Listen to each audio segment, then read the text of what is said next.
My name is Michael Carter. I'm 47 years old. I'm a senior civil engineer and founding partner of a structural consulting firm in Chicago.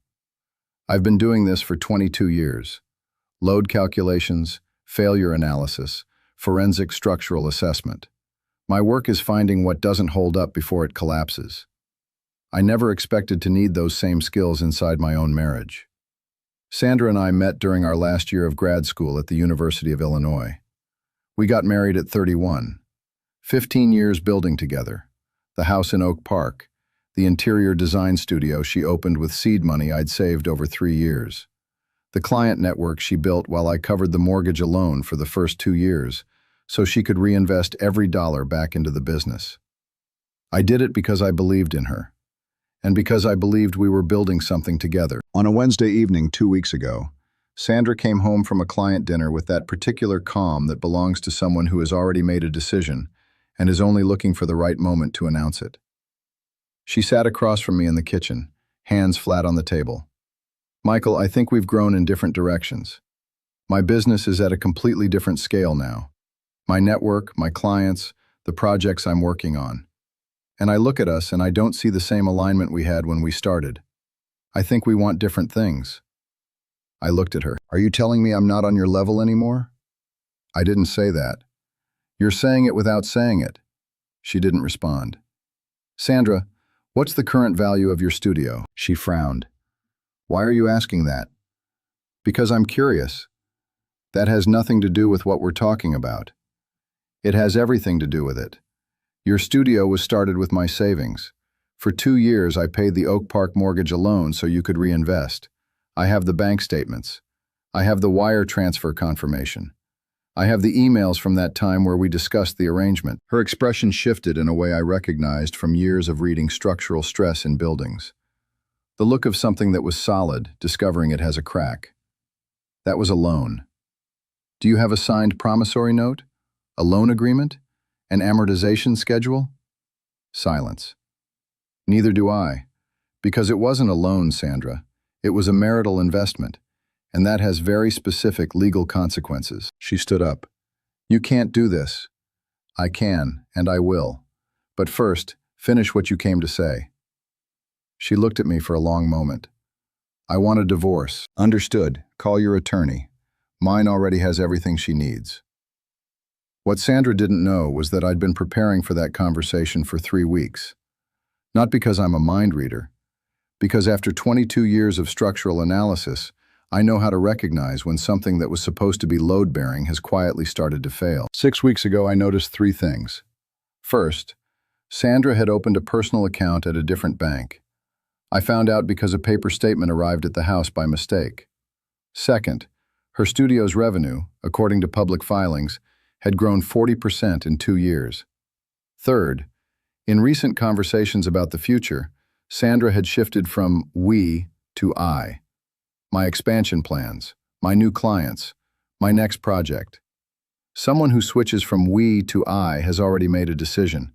They're just organizing the logistics. I called my attorney that same week. Patricia Chen has been practicing family law in Chicago for 25 years. I met her through a mutual client 8 years ago. She's direct, thorough, and doesn't waste time on what can't be fixed. Patricia, I need to talk about a personal matter, probable separation, marital estate. I have documented capital contributions to my wife's business during the marriage, and 2 years of mortgage payments I covered unilaterally so she could reinvest in her startup. What's the business worth today? Conservative estimate based on her client profile and revenue filings, somewhere between $2 and $3 million. 3 seconds of silence. Do you have documentation? Wire transfer, emails from the time period, 2 years of bank statements showing sole mortgage payments while her income was comparable to mine. Michael, that's a strong case. Marital assets include business appreciation funded by marital contributions. The fact that you sacrificed personal resources to sustain the household while the business grew establishes a clear interest in those assets. What am I looking at? Hard to say without a formal valuation, but with a business in that range and your level of documentation, we're talking about a significant number. Is she moving assets? I think she's preparing to. Then we move today. Send me everything this afternoon. I'll file for injunctive relief in the morning. The injunction was granted the next day. Sandra couldn't sell business equity, couldn't transfer significant assets, couldn't restructure the company without court approval. Her call came 2 mornings later. The voice was controlled, but the tone was different. After 22 years of assessing structural integrity, I know the difference between something solid and something that's discovered it isn't. Michael, what did you do? What was necessary? You froze my accounts. I can't make normal business moves. You have operational restrictions on certain transactions while the court determines my interest in the marital assets.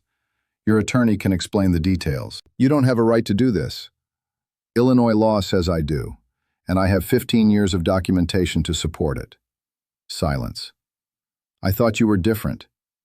I'm exactly what I've always been. What changed is that I have no more reason to act as if I'm not. I hung up.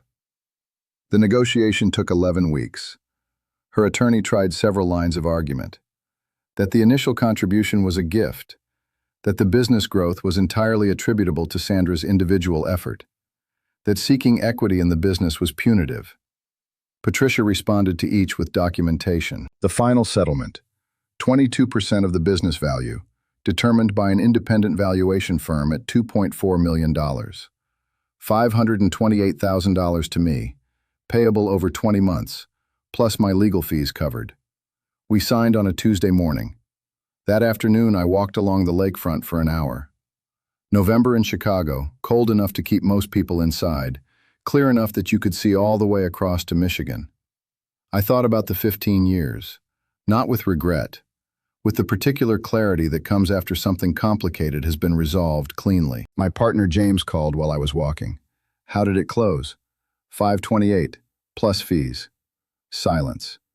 Carter, yeah, $528,000. Give or take.